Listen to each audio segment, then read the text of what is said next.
Welcome to the Digital Masterclass series, The Importance of Going Digital in a Post-COVID World. Today's topic is using social media and e-commerce platform. For the agenda today, we're going to look at what is e-commerce, the relevance of e-commerce in Australia, the types of e-commerce channels that you can use in social, marketing your product online, and customer service from a digital perspective. So let's begin. What is e-commerce? The main purpose of e-commerce is to facilitate the process and purchase of goods or services via the internet. And it primarily consists of buyers and sellers.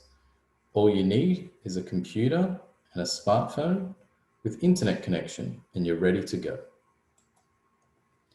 Now let's take a look at e-commerce participation in Australia.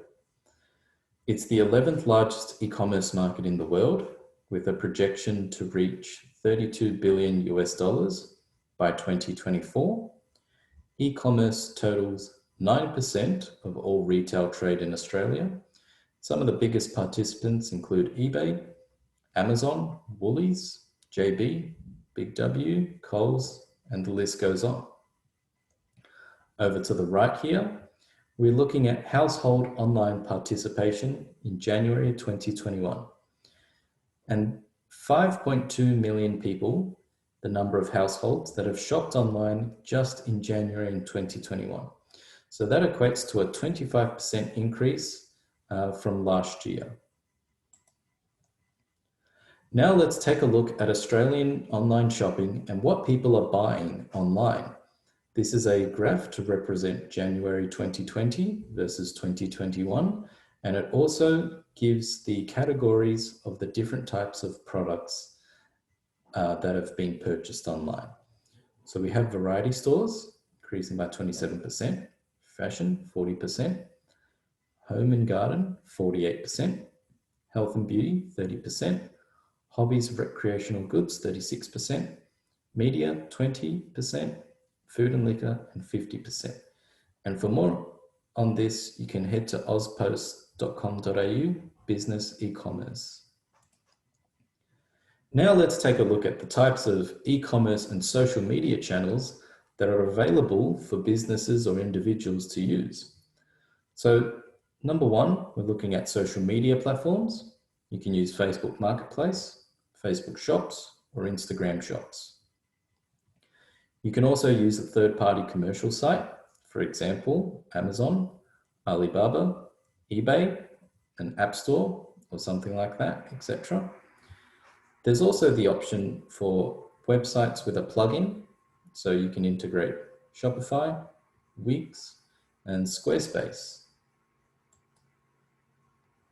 So for today's focus, we're going to look at social media channels to set up your shop. Let's take Facebook and Facebook Shops and Marketplace. It's an easy place for businesses to set up their online store. You can list your products with a description, and you can also take payments online or in person. Shops on Instagram is also another option as well. You can visit the shop via the Instagram profile, and you can also browse products and collections. Over the right here, I've got a graphic to represent this. So this is an Instagram page, as you can see, and all you have to do is click View Shop or this icon here, and it automatically brings you to the category and catalogs. Now, if you feel this is something that your business is interested in and want to pursue, I've left the guidelines below here, so you can click on the link and follow the prompts, and that will show you how to set up your Facebook or Instagram shop. Now let's take a look at Facebook Marketplace. Facebook Marketplace is an interesting one because you have some levels of professional services, and also you've got professional products and services, but you've also got trash and treasure items. So what's great about Facebook Marketplace is that you can reach thousands in your community and set a radius based on your location. You can also list items and find great deals directly within Facebook. You can also look for the market icon, which is the one right here and here as well, and click that, and all you have to do is download Facebook, and that'll bring you straight to it. And people can only see the information you publicly share on Facebook. So if you feel this is a platform that you'd like to explore further, I've listed the links below, and also a link to Facebook Shops as well. Now let's take an example of a retail clothing store who has decided to go online and has a marketing plan to achieve two main goals. The first goal is to increase brand awareness, and the second goal is to sell more clothes. So the path that they've decided is to set up a Facebook shop and an Instagram shop. Their marketing strategy, while not limited to, but they've decided to focus on these, is YouTube ads, Google ads, Facebook ads, and an Instagram influencer.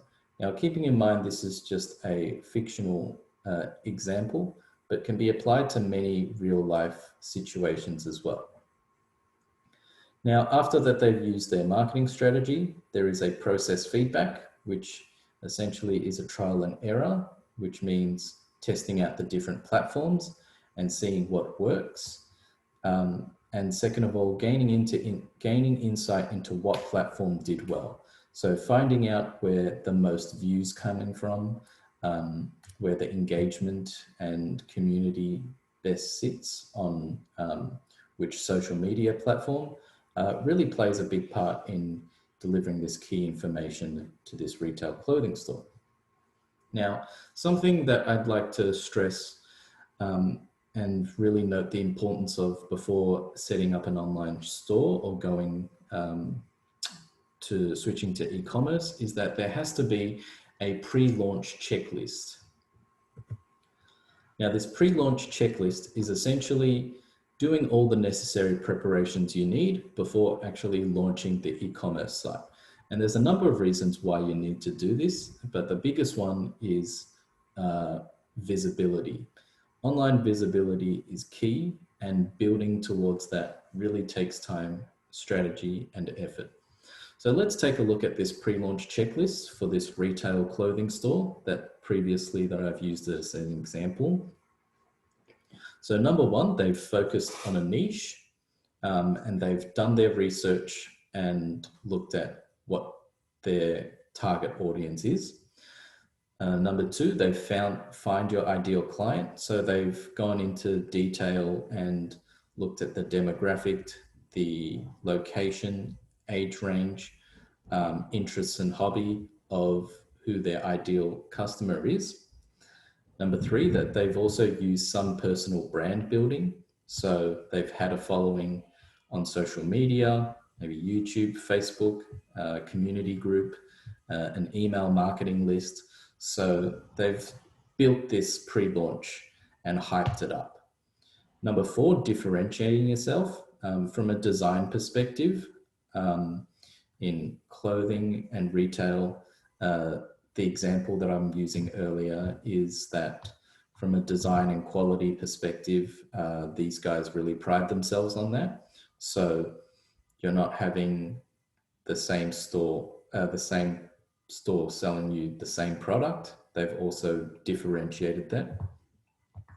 And finally, they've built a brand story. So having that brand story is what really gets their customers' foot through the door from the e-commerce perspective. So once all of these have done, they're feeling very confident to launch their brand on social media through e-commerce. And as mentioned before, the importance of marketing in e-commerce is key. And that's because you have a high volume of products online and everyone is really competing for different audiences. So having a marketing plan is really important. These are the 4 tips that I'd go with and that really help. So having that pre-launch strategy is key. Visibility, as mentioned earlier, is also key. So building up that brand, getting that email list, community guides, all that kind of thing is really key. Trial and error, as mentioned before, you've got to really trial the different e-commerce platforms and also look at where your target audience is. And once all these are done well, it will eventually lead to more purchases. Now, another part that I'd like to touch on is the prioritizing customer satisfaction through a digital perspective. So giving an example, when you purchase something through Telstra, they send you an email to follow up and ask you about how satisfied you were with the experience. So it's usually in a rating system, 1 to 10. So having that really helps them keep track of that customer satisfaction. Collecting online reviews is also another great one because that's also part of your online marketing because people look at what others are saying as well. It's also important to have a goal to retain customers. So, having those email follow-ups, email listing, community groups, etc., or a loyalty card discount voucher really helps with retaining customers. And you want to measure the returning customer purchase through any digital platform that you have and really get a sense of where the customer satisfaction is and tailoring that towards your product and brand and everything you do on e-commerce. So thank you very much. I hope this video has helped you. See you next time. Bye for now.